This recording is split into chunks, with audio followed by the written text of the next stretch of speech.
Okay. Perfect. Hide my shame. All right. Looks like we are live. Wonderful. Sweet. See, we're live. Yep, looking good.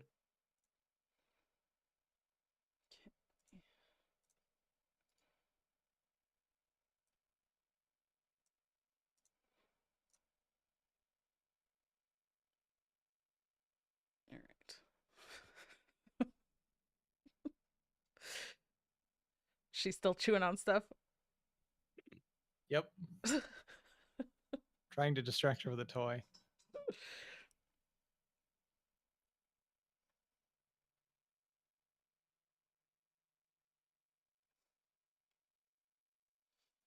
All right.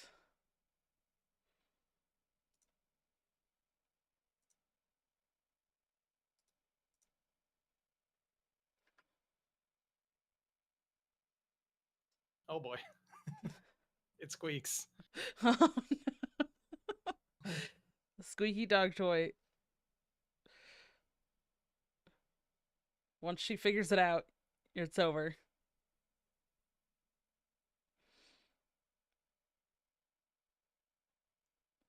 All right. Are you guys ready? Ready. Welcome to episode 74 of the TCCG Roundtable. We're your hosts, dragonrider, DankestDad, and RonMexico. How's it going? Hey, how's it going? Good to be here.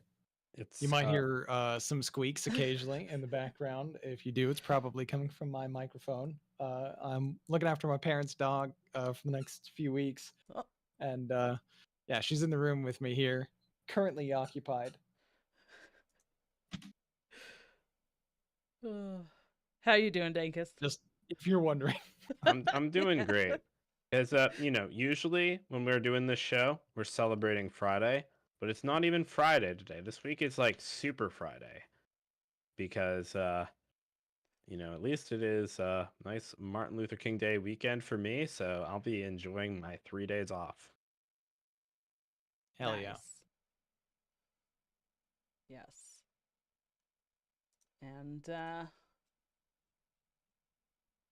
I guess for me, I feel like I have every day off. No, I do work, but it's not quite the same. So I don't have to be in a specific place. Okay, well. Yeah, work from home is always nice. Yes. Yeah. Do any of you have anything going on or coming up that you want to talk about? Well, as you can see from behind me, my room and card binders are in some disarray right now, and that is because I am doing some deck building and testing for Universe's Nationals next week. So be ready to get out there, play some cards, and if the trend continues, I'll do even better at this tournament. So shooting for top 2. We'll see if I get there. Awesome. Nice. Good luck. Yeah, I'll certainly need it at that point for sure. But it'll be fun. I'm excited to go hang out with my friends and get some games in, and yeah, just enjoy an airport hotel in Texas.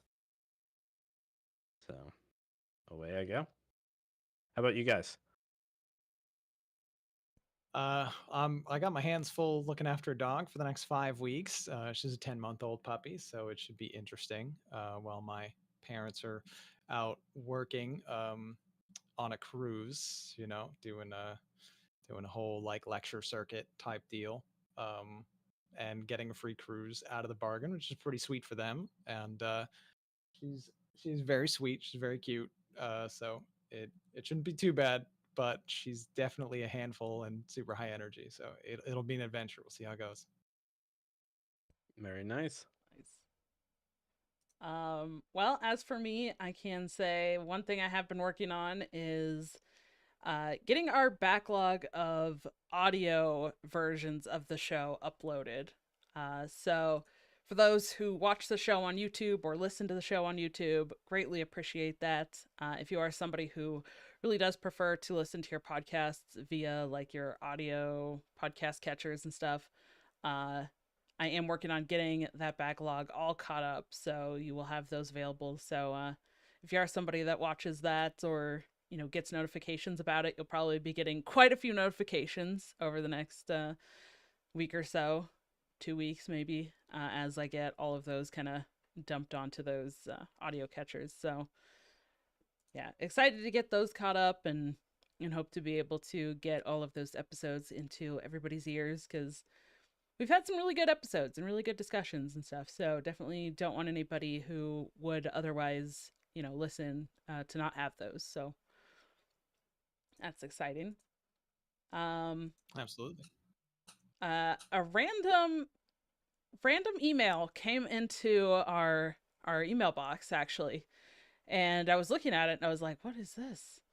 And then I kind of looked into it. I looked at the site, I checked it out, like was checking it all out. But there is a website that the actual founder of the website had emailed us and emailed me. It's called FeedSpot, and it is basically a website that compiles lists of podcasts into like different categories and kind of creates lists and stuff, and notified us that our show, TCCG Roundtable, is listed in their top 30 collectible card game podcast lists. And I was like, okay. Nice. And I was like, where are we in that list? Just out of curiosity. And I looked, we're actually listed as number 8. And that's without having the audio versions uploaded to like, and be fully caught up. So, yeah, we can pat ourselves on the back for that. I think that's pretty exciting, to be kind of like featured in a list 10. Like that. Yeah. Yeah. So that was, very unexpected, but awesome. So definitely I will pop a link for everybody into like the show notes and the chats and stuff. So if you're interested, you can check that out. But yeah, that was pretty cool. Pretty cool to hear that we're like in a list and doing pretty well in that list. And when I was looking, I think we're only like one of 2 podcasts in that list that kind of do general card game stuff. A lot of them were like very specific, right? They're like about Disney Lorcana, or the podcast is about the Pokemon TCG. There were quite a few Pokemon TCG ones, actually. So it is really cool to be listed among all these, very specific podcasts, as we do more general and like fully combined all of the podcasts or all the card games. So that was pretty exciting. I'm getting very distracted by Ron's dog. I may have a bit of divided focus here. She's rolling around all over the bed. Too much mischief. Yeah. As the dog in the background rolls around on the blanket and starts biting things and biting the air, Oh my gosh, they can't even see it on the stream, by the way. I just looked. It's cut off. We're distracted because we can see it, but it's cut off on the stream. Sorry, everybody. You can't see the dog. We can. Inside joke. All right. Secret dog. Yeah. So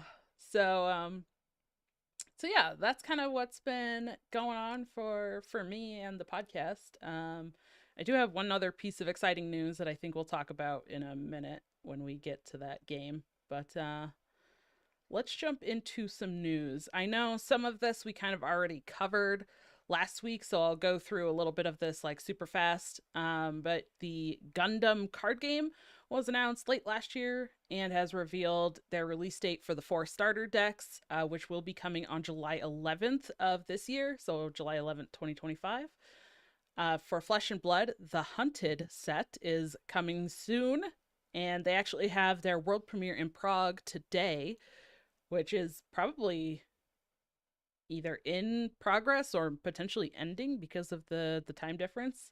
I'm not sure exactly when that started, but then next weekend on January 24th, they have their pre-release for it, and then January 31st, it will be in stores for their full release. Pokemon also has an expansion releasing today, January 17th, which is the Scarlet Violet Prismatic Evolutions expansion. And they also announced the Scarlet Violet Journey Together expansion, which will be releasing on March 28th. Pokemon TCG Pocket is getting a new feature sometime this month that will allow for some trades to happen. It's only going to be like select cards and certain cards at first, but eventually will gradually expand. So still kind of watching out for news for that.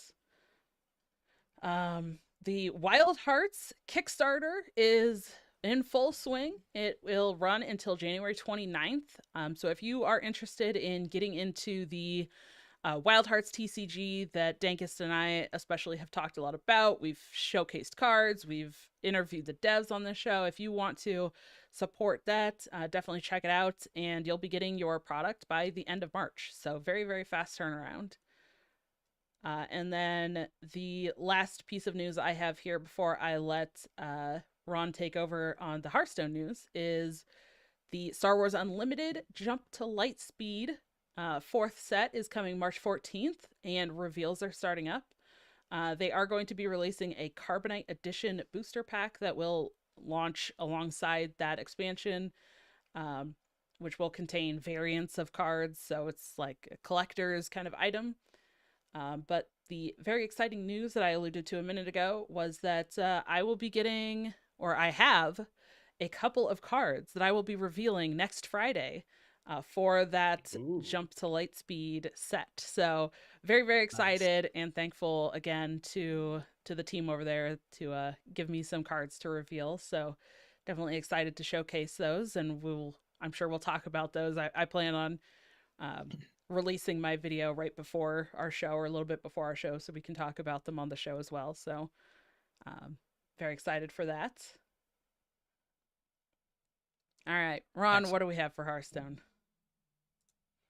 Well, last week we were talking about how there will probably be news for Hearthstone sometime soon, and we were projecting the 21st was the most likely date for the mini set, and those projections were right. The mini set has been announced. It is coming out on the 21st, and we're getting a whole bunch of interesting things coming for the mini set. There's, as we mentioned, I think in a previous show too, about some of the teasers for it, 3 different factions that, you know, different classes will have access to, like multiple different classes can play as Zerg, different ones as Protoss, different ones as Terran for the StarCraft mini set. A whole bunch of cards out that you can go check out at any of the many Hearthstone blog posts or otherwise that show you what the mini set is kind of broken down into. Not every single card is revealed yet, but we're almost there. And also patch notes came out, and there is going to be a nerf incoming in advance of the mini set, as well as some interesting little like name updates and a little bit of gameplay updates too, actually. Starting with the nerf, the terror of the meta, it seems, Cycle Rogue has been heavily enabled by Ethereal Oracle, which is going to be getting nerfed from 3 mana to 4 mana, which should significantly hinder its ability to be as much of a insane power outlier as it currently is. And we're also seeing, interestingly, a new arena card only, which is a mech starship card. Kind of interesting, a 4 mana 4/3 that gives you a random starship piece for Battlecry and Death Rattle. If you're an arena fan, you get a specific card just for you. And some game changes. Not only have some names been updated because they share names with incoming StarCraft cards from the mini set, there's also a big change potentially to cards that can draw an unfixed amount of cards will now actually check for player death in between draws. So you will no longer have those weird moments in the near future where somebody dies and then the cards keep drawing, and a heal card is drawn, and now they have reverted from being dead back to life, all in the same turn. It will actually check. So if you draw a card that kills you, even if you have lifesteal cards and cards are going to keep drawing, it's over. The game is going to end right there. It'll check on the death. That will not change for cards that draw a fixed amount, like Arcane Intellect that says draw 2. It will draw those 2 cards and then it will check for death. But unfixed, checks in between draws. Pretty interesting update. A lot of things. We went from we'll get news soon probably to okay, here's a lot. Here's You all this want more? stuff. Here's more. Also, this like totally unexpected change that impacts gameplay in niche scenarios. That's changed too. Hey, there's an arena change. Here's more stuff. We haven't revealed everything yet for the mini set, but you've seen most of it. It's wild. There's a lot of things. And not only that, it's like the expansion's coming out next week on Tuesday. So it's like, here's the news. By the way, it's all coming the following week. Like, okay, wow. All right. I mean, they usually do a like short 4 days from now.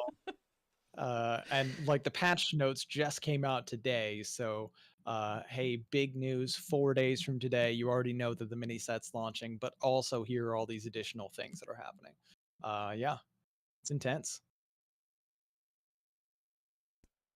Yeah, Hearthstone is doing it big. And I will ask, so far, are there any cards that you are most excited to play from the mini set? Kerrigan. I want to play Kerrigan. Give me that card right now. I want to play it right now. I'm very excited about specifically the hero card accessible to, what is it? Is it 4 classes?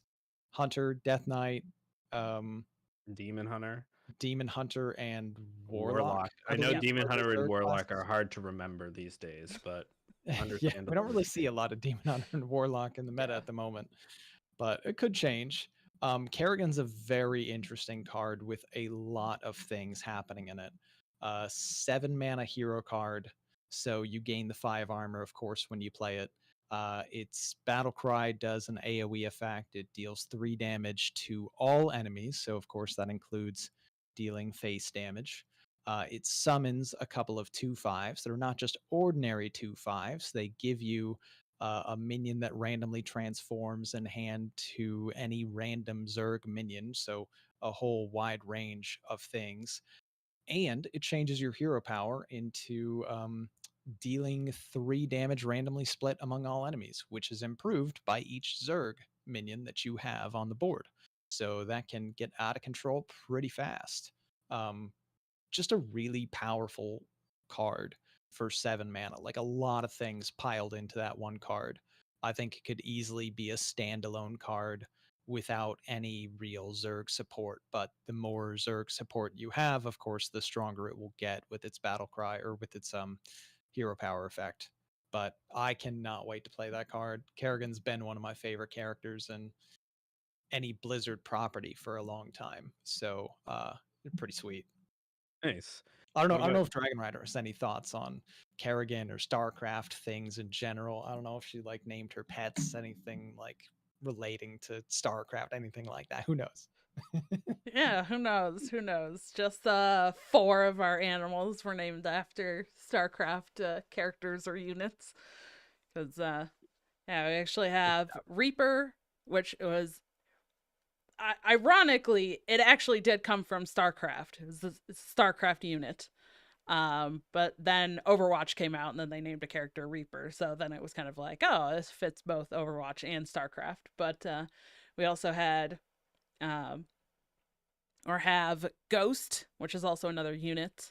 And then we have Raynor and Kerrigan as hell yeah, our dog names. So yeah, three of them are dogs, one's a cat, but they're all from StarCraft.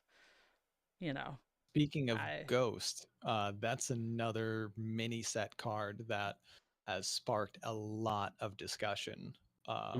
Could be pretty interesting. I don't have it in front of me, but off the top of my head, it's either like 5 or 6 mana.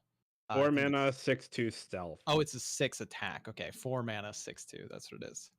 And its effect, crazy. destroy the lowest cost card in your opponent's hand. And I think you've had to have launched a starship to get that, but yes. Well, you're almost always actually launching the starship before playing that card, and a lot of people have talked about different combos with like shutter block things, and you wind up blowing up a whole bunch of your opponent's hand. Interesting card, some disruption that is famously much discussed. Oh, absolutely. Do note though that we do need to be a little bit careful, because I think this condition is actually a bit different from some of the other ones that we've seen. And correct me if I'm wrong, dragonrider, but this is not if you are building a starship. This is if you have launched a starship, right? Yeah, there's So actually a bit more of a handful of those commitment. effects in this mini set that actually is if you've launched the starship, not if you're building it. So, yeah. So it takes a bit of an investment to get Ghost going, but there's no question that the effect is extremely strong if you are able to survive long enough to build your starship and start ripping cards out of their hands. Oh yeah. But but actually, well, I looked at the card again. It does say if you're building a starship for Ghost. Oh boy. Which Well, we're is still in certainly that. a much smaller requirement. Yes. Yeah. Then away we go. I'm going to be ghosting it up. You guys won't have any cards to take. But yeah. I just am sad. Abathur isn't going to get representation, it looks like. One of my Heroes of the Storm mains is not going to make it to the mini set, so pour one out. Unlucky. Miss you, buddy. Bright side for those of you who are very concerned about having all of your cards destroyed, though, the possibility of Rogue playing Ghost, Shadow Step, and so on is not a thing that you realistically should have to worry about. Probably. Because, Rogue can't run Ghost in their deck. So you could probably only get ghosted by Rogue if you run Ghost.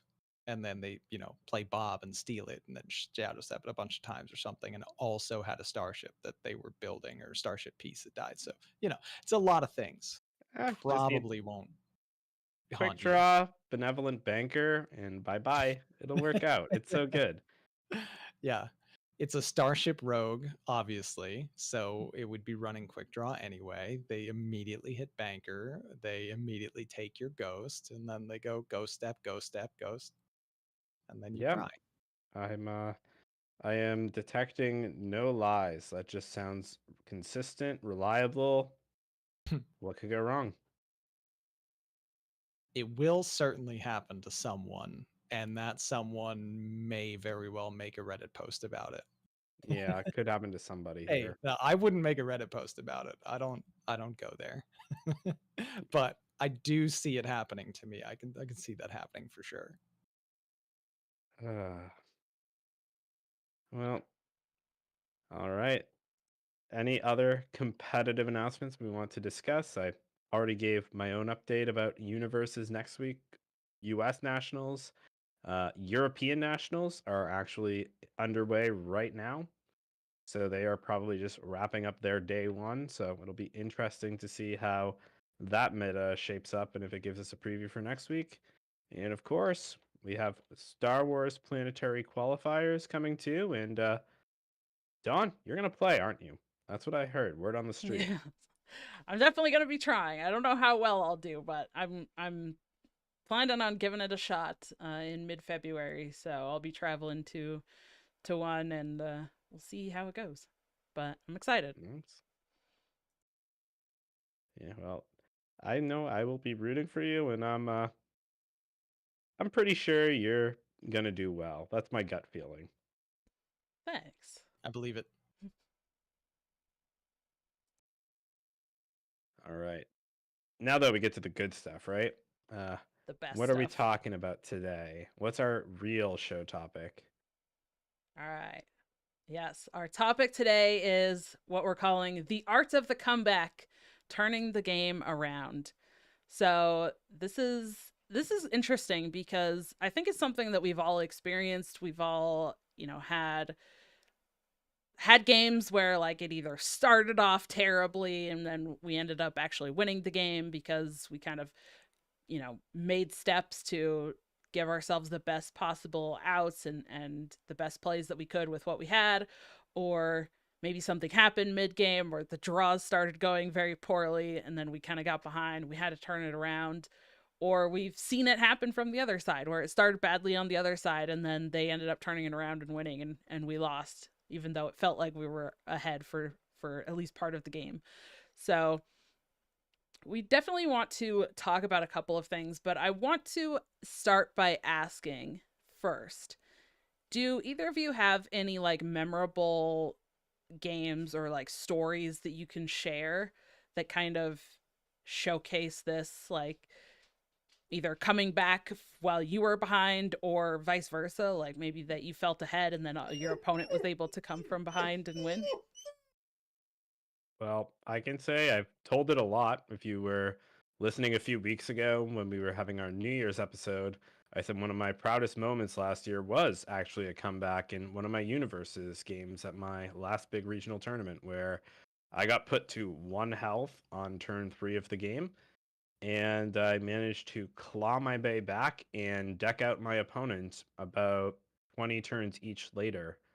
So, 40 turns of back and forth, the 1 HP player ends up winning by deck out. So, like just having to lock in for that comeback was huge. And I've also had some great comebacks against Mr.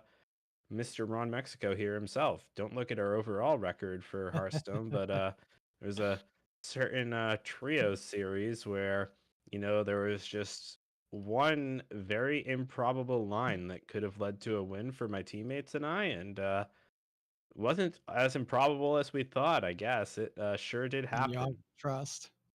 Yeah, just believe, heart of the cards, and you never know what could go your way. Yeah. um, I've definitely had plenty of comeback moments that are, and those are the ones that kind of stick with you because it's more thrilling to kind of turn around a game that looks like you've no business winning, or it's like, okay, I already lost in a lot of ways statistically, like it looks like I lost this game before I even had a chance to impact it. But there are a couple things that could potentially break right. Usually you need a little bit of good luck involved in order to try to mount the comeback. Um, and then you kind of have to, most of the time, play without any mistakes for the entirety of the rest of the game, or at least in terms of how we think of mistakes. Everyone probably makes minor mistakes all the time, but like, playing like 90+% correctly from your available decisions, which is very, very difficult to do on a consistent basis, and being able to just ride that out through the remaining course of the game when it's like, oh, I'm basically dead to rights, and especially like, hey, this is kind of a matchup where if they have any damage like from hand, or if they have a single thing survive the board, and it gets to hit me, I die. Like, that's how low my life total is, and it happens so fast. And there's ways you can try to make those comebacks and stabilize, but you need things to break just the right way. So, I mean, I'm sometimes really proud of how I played in some of those situations where it turns around and I win. And it's like kind of a convoluted, like long process to describe that isn't, full of fireworks and super exciting. It's just like, oh, it was really grindy and I managed to make it work. And then there are some highlight ones that, I feel a little bit less proud of because like I just got lucky. But at the end of the day, you do play to that out. And I had a pretty funny moment where I had, a paladin hand buff opponent that had a 15 attack Wind Fury minion on board. And they set me to 1 health and ended their turn. And then I was not holding Grifta, but I had an option to play a card that could draw Grifta and then play Grifta, and Grifta might offer me the steel card. And if it does, I can take their 15 attack Wind Fury minion and use it to lower their 30 health to 0 and win the game. And that's exactly what happened. I played to that out, I found that out, and I won. And it was very satisfying. Must have been super frustrating for the opponent, but that was, yeah, quite the comeback moment for sure. Nice. That's an awesome one. Yeah. I have a kind of similar story from actually one of my like recent THL matches where I felt like I was behind and then I top decked a board removal, and then I was able to get back on board and then kind of like take the game from there and kind of snowballed from that point. But it was like if I didn't hit that out of like being able to remove their stuff, then there was like no chance that I was able to get back on the board and take that game. But let's talk a little bit more now about like exact scenarios and strategies. But let's start from the beginning, I'll say. So, one thing that can happen is maybe you have a mulligan in your card game, whether it's a physical or digital card game. Like pretty much every card game has some variation of mulligans, and you don't get good cards. You start with some bad cards, a clunky hand. Maybe you kind of get mana screwed if you are playing a game that requires like lands or something like that. And that can be really rough, and it can be difficult to kind of get in those games. But it's not impossible to kind of come back from that point. So, what strategies or kind of mindset or what would you start to do at that point when you start the game in that bad position? So I'll start on this one. And if you practice cards games with me, you'll know I say this to the point that you'll be sick of it. But an important principle is to know that when you are winning in a game, you want to do what you can to preserve that game state. And when you are losing, you want to break it. And the way to do that is by introducing variance and making your own luck. So if you are behind and know that, you need to take some risks. Maybe if you were thinking about playing a card that drew something and you needed to find that perfect card for it to be a good play, that might be your only path to victory. You need to take that chance rather than play it safe if you're winning. And conversely, if your opponent is making choices that let them play safe, instead you want to try to force them to make unsafe decisions so that that luck can turn around and help you out. Like it's going to be a little bit weird, and you're going to feel a lot when you start practicing this like you are making mistakes, because it will not work out more often than not. But even if it goes bad, it's more likely to go in your favor than just playing the game out as it is and letting your opponent take a longer path to a sure win. It's a very good point. Yeah. I would say, as like a little bit contradictory, just a little bit as far as that goes. Don't panic. Where you need to make absolutely sure that you can recognize the moment to make those higher risk decisions, because there's a bit of a trap that you can fall into sometimes where it looks like you're behind, but it's not as bad as it appears. And depending on the deck and matchup that you're in, you're actually fine, and you can stabilize just by playing your normal game plan and sticking with the pattern. So if you did kind of scrap that plan because, oh, I'm too far behind, now I need to take these risks, you could wind up causing yourself to lose some of your percentages or your chances of winning. But Dank is absolutely correct with what he's saying. It's a matter of recognizing when you're in that spot and when you're not, as far as pulling the trigger on those decisions. So it's kind of nice that we're tying it back to our previous topic that we discussed, where it's about the probability too. But once you've identified that, and you know that you are that far behind, then you absolutely should probably start to deviate from your game plan.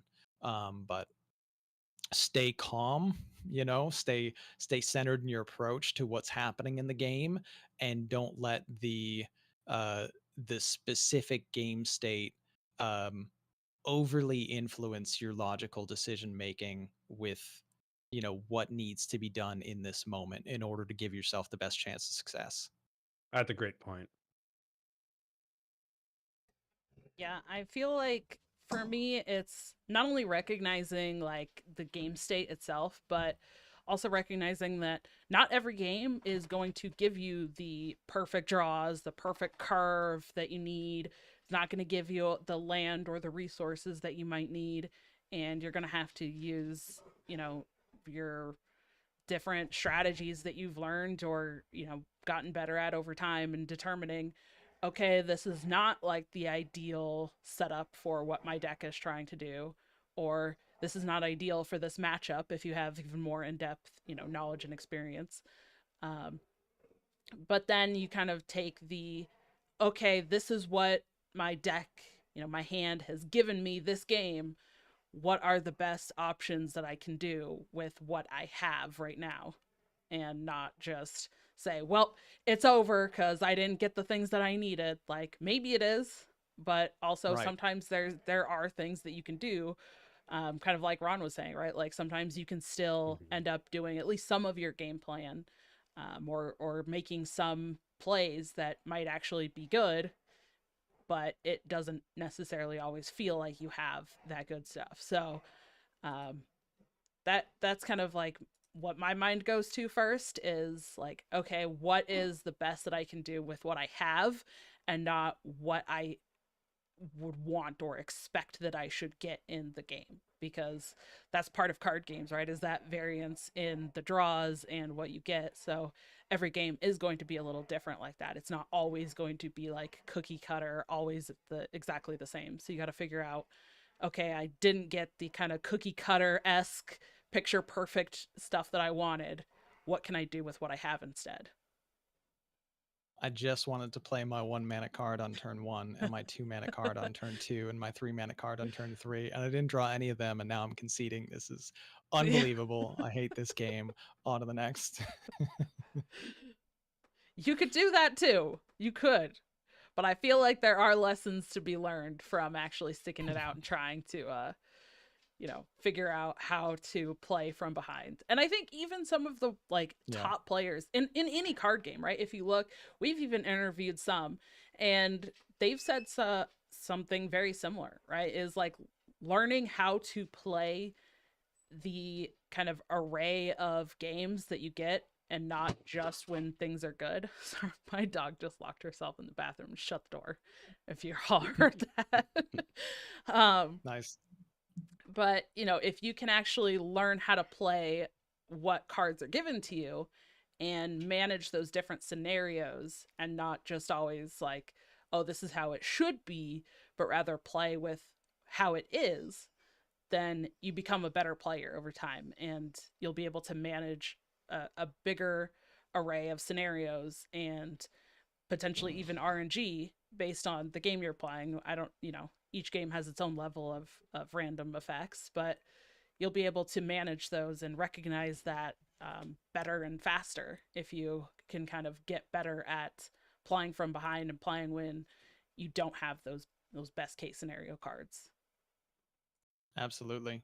Yeah, I would say that a lot of it has to do with flexibility in your game plan, especially in the types of situations where things are not going smoothly at all.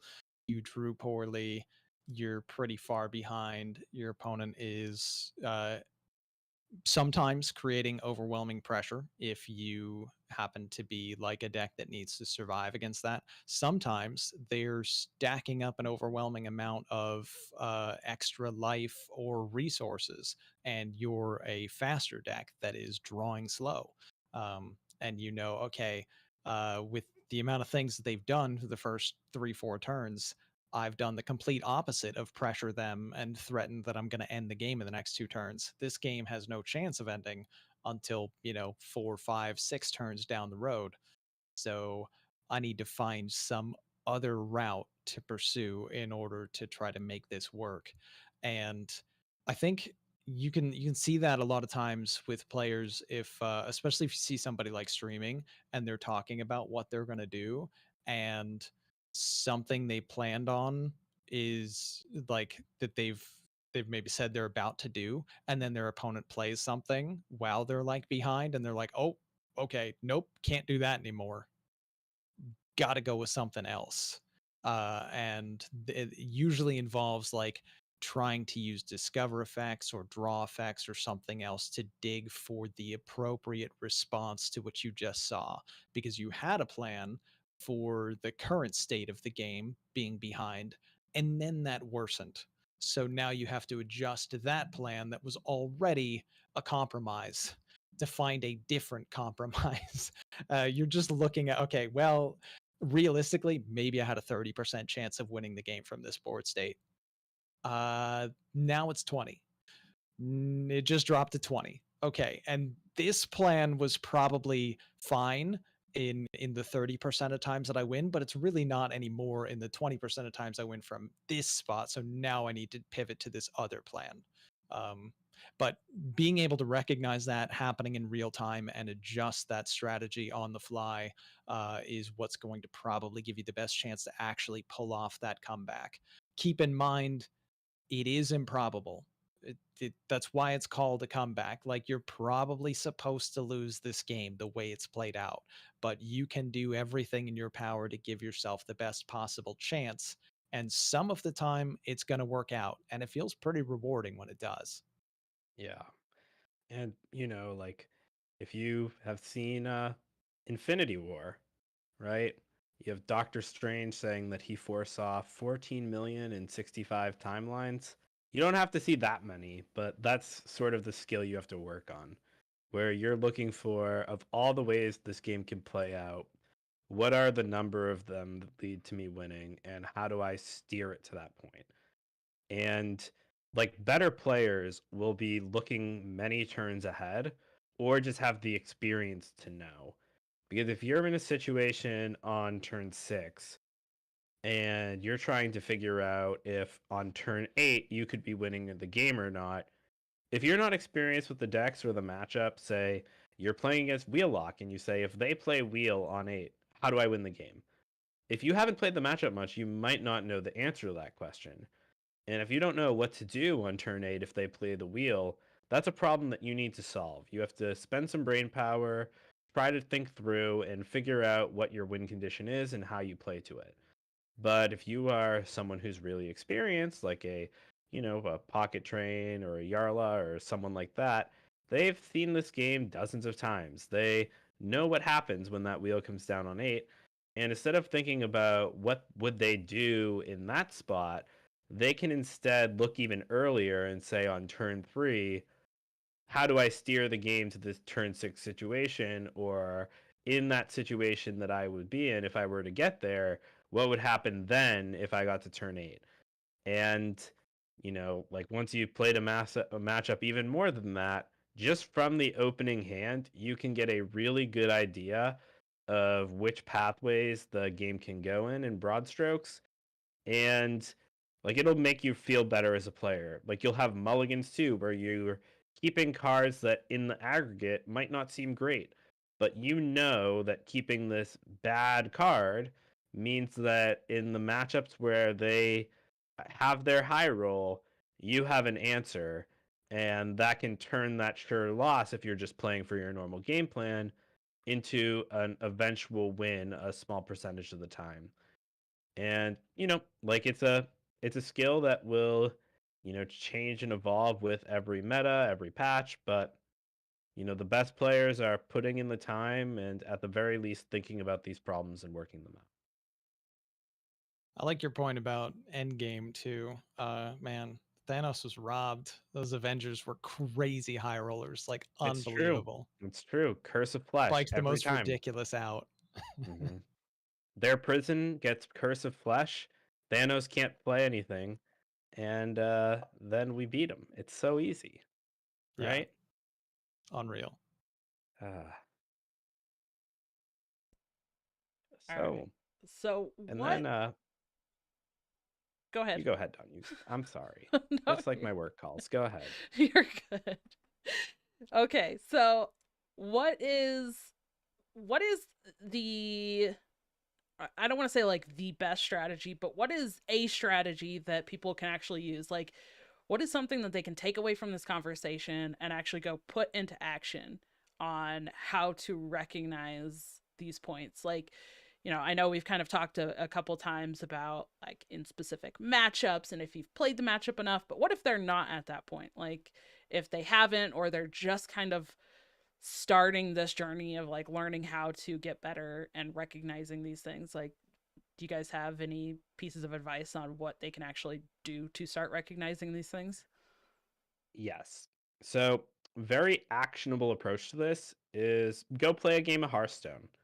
And then when you hit turn 5, say, what's going to happen next turn from turn 6? And if you are getting that answer right, eight times out of 10 or more, start doing it on turn 4 and say, what's going to happen on turn 6? And if you're still getting it right, great, go to turn 3, and so on and so forth. You can do this at a later stage of the game, looking more turns ahead. You can start further back. But as you start doing this, you're just going to get better at sort of identifying those patterns, finding out what those trends are. And eventually, if you take that exercise to the finish, you'll be able to see your opponent's class, look at your cards in the mulligan, and say, this is when I'm going to need each of these cards. If I fall behind because this hand isn't great, this is what I can do to come back and make the game the way it needs to be later. You'll get there. Then the last skill that I would recommend here is to protect your mental. Treat the game as a puzzle to solve and not, necessarily something where winning is the answer. Because finding the way to win is great, but like we've said before, you're going to lose a lot doing this. And you're supposed to lose a lot. It's okay. But the great players are just looking for that one win in 20 games that separates their average win rate from an elite one. And if you are being honest with yourself and you are solving the puzzle more often than not, but still not winning, give yourself a pat on the back. You're doing a great job. And just try to tie your results to looking over your replays, chatting with your other friends who play, or just, like internal monologue saying, yeah, I did the things I had to do to win and it didn't work out. It can be dangerous if you are too generous and you don't admit your mistakes when you make them, but as long as you hold yourself accountable, it's going to work out and you will find yourself getting better very quickly. I like that. But Dankest, I predicted that my rogue opponent on turn 4 would play Oracle and then Prep, and then also, or actually Oracle, then Tarslake, then Prep, then Fan, then Shadow Step, and then the following turn that they would play Oracle and then Gear Shift, and then Gear Shift, and then Giant, Breakdance, Prep, a Giant.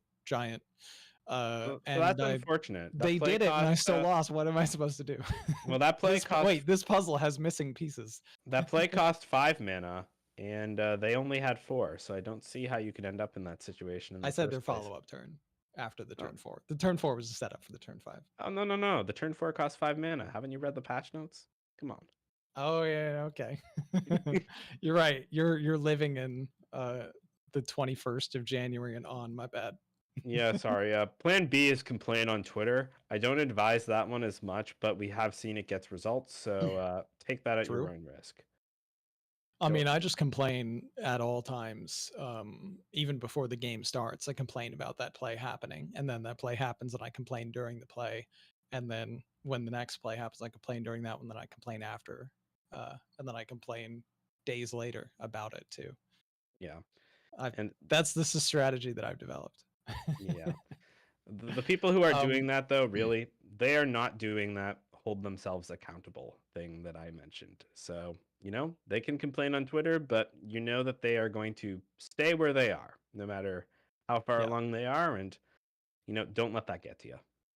But like the prediction point is great, and even like that example that I provided where you might be able to see something coming and not be able to stop it in any way is still a lesson in and of itself, where it's like, okay, it's not productive to focus on that because Right. you knew something was coming that was essentially invincible for, you know, what you had and what you had available to answer it.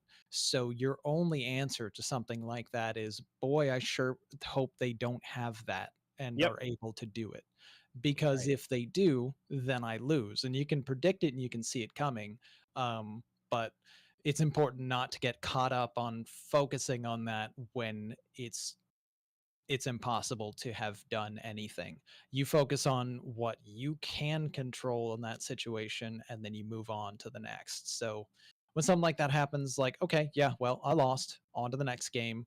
And if I'm in a similar situation, I might predict this and I might see what are the options I can do that are best against this anticipated play and give me a chance to possibly either disrupt that, prevent it, or have a counterplay to do that. In most cases, the counterplay is kill them faster, which, you know, maybe works some of the time, but like at the end of the day, you're still identifying the situation, seeing the best way to optimize your chances of winning, however small it might be, and then focusing on that and that alone.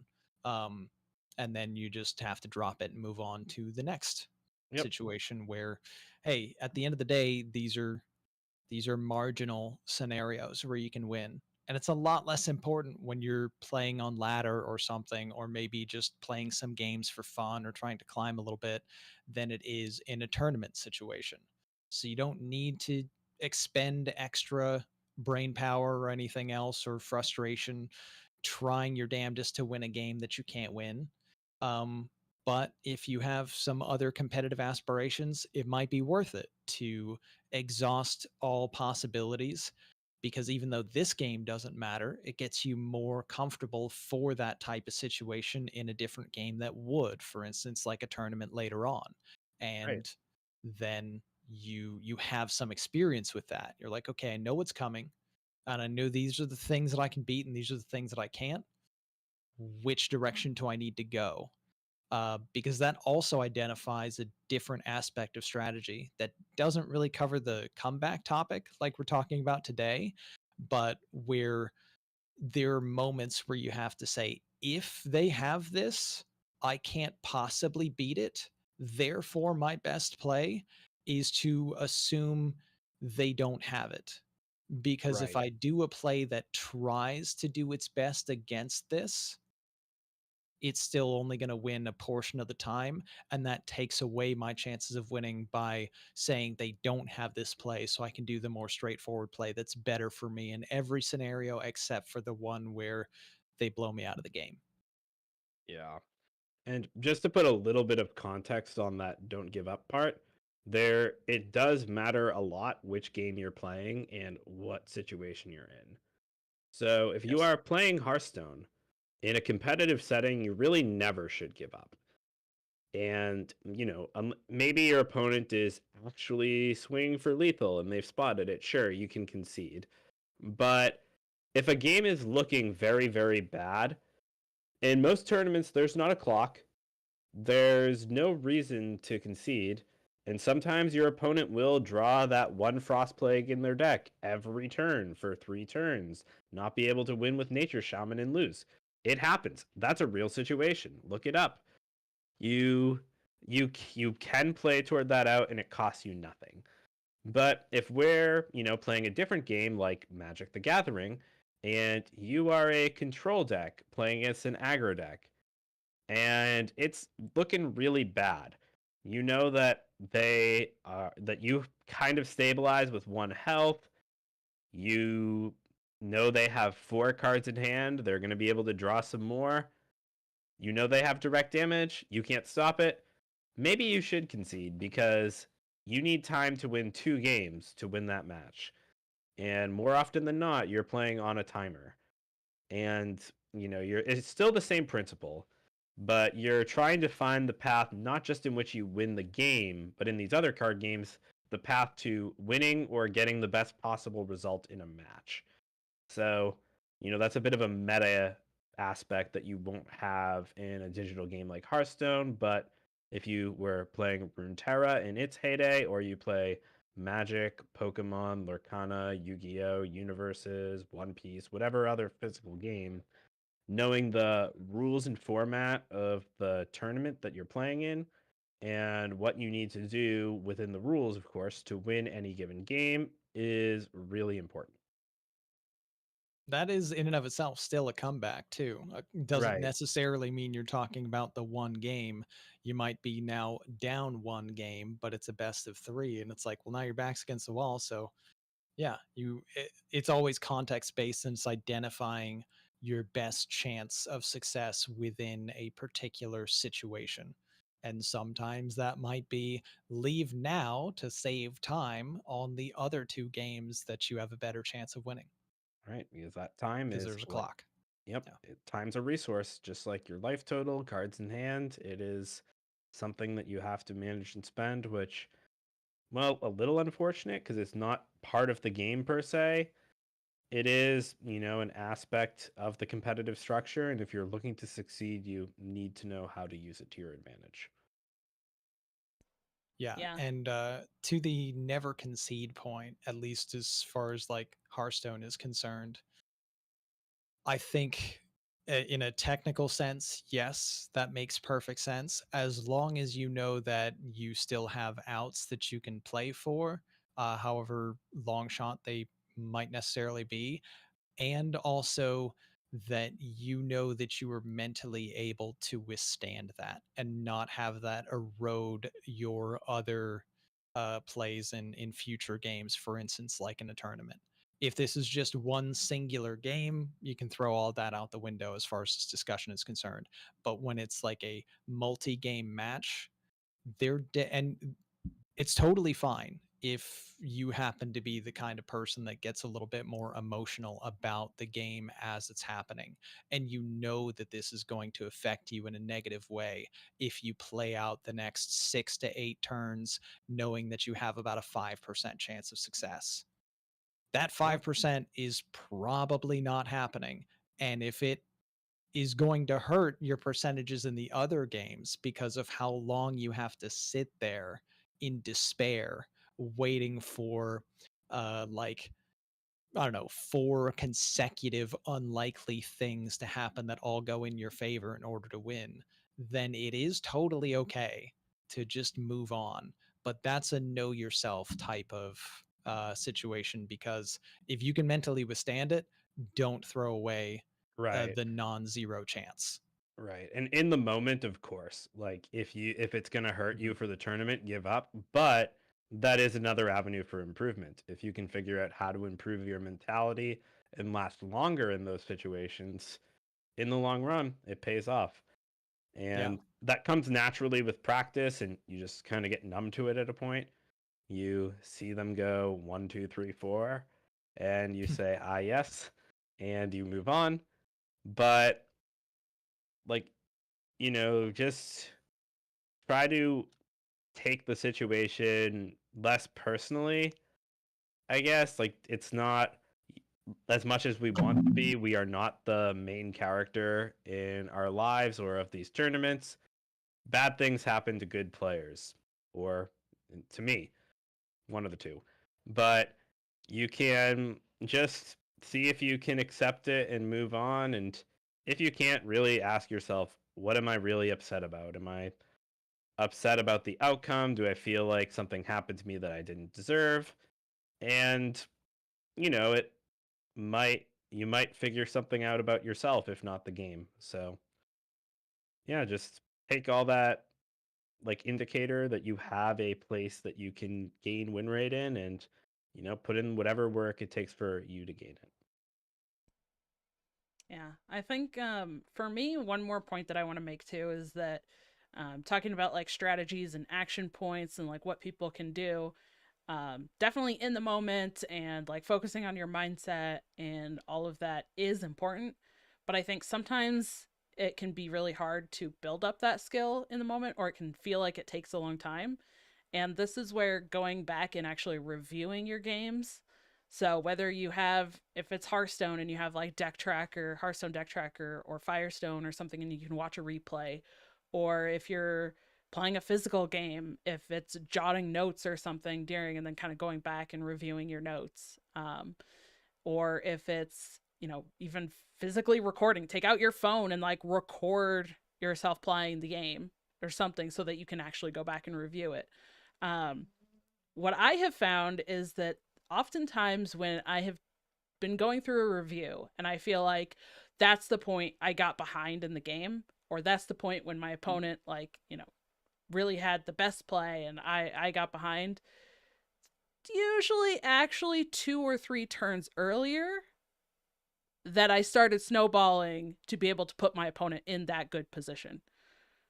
So, what, like, I'll give an example. There was one season for THL for Hearthstone. I am the captain of a ladies, like full ladies team for Pro Series, and a couple of us had sat down and we were reviewing some of our replays, and it was like we came to the conclusion, you know, if 2 or 3 turns earlier when we had the chance to ramp, if we had actually just played that ramp at that point, that would have allowed us a couple turns later to do this thing, and our opponent couldn't have done what they did, and we would have been in a much better spot. And I have actually noticed that pattern quite often of like, it feels like that big moment, right? Like they did the thing. Oh, of course they had the mech that has Wind Fury, and now they have this big minion. Well, what happened 2 or 3 turns leading up to that actually put them in that point and kind of put you in that being behind position. So I think that's another skill that you can use, is like trying to go back and review those games and kind of review, if possible, but as best you can, review like turn by turn. And I would say a few turns earlier than what you think the big thing happened, and see what actually led to that point. In addition to trying to, you know, in the moment while you're playing, think of what can happen 2 turns from now. When you're reviewing, think what happened 2 turns ago. Yeah. Really good advice. Definitely. And if you don't know how to really do that review or haven't seen it and are looking for help, if it's a game that one of us knows, send it. We can do it on the show. If not, DM me. I'll review your game for you. I'll walk you through it. I'm always happy to. And, you know, like, just don't take this the wrong way, but take advantage of the fact that you may have friends or other people you know or are exposed to that care about the thing you like and are happy to see other people improve at it and keep going. So, yeah, just don't be afraid to ask for help. People are there. Hey, Dankest, I got about 10 games of Naga Priest from a year and a half, maybe 2 years ago. Do you have a spare 20 hours for me? Yeah, always. But yeah, no, any kind of review, especially with outside eyes, like somebody else, hopefully they have a little bit more experience on the game, or maybe even a higher skill level on the game, but that's not necessarily something that you have to have. Just an additional pair of eyes to look at it and see the situation from a fresh perspective can be incredibly valuable, as far as just breaking down, you know, what happened and why. And that is something, just when you pick up that experience and you see what went wrong, why did it go wrong, uh, what can I do to prevent those situations in the future, and if I'm faced with this kind of situation, where can I go from this spot? Those all help you get better at coming back from unfavorable spots. um, a lot of times, one other thing I want to point out is there are definitely a lot of different situations where it might come down to a comeback card. And it's like, okay, this is a board state, game state, whatever the case might be, where I need this. So, like we've mentioned many times before, your entire plan probably needs to become find this, because if nothing else is going to recover, and you can stop the bleeding a little bit here and there, and you're going to do compromise plays where you can, to try to get closer to that point where you can survive to find that whatever answer might be, you do still need to be formulating almost all of your strategy around how can I obtain this answer, and what can I do to increase my chances of surviving as much as possible in order to find this answer if I can't draw into it, discover, or whatever else. Well said.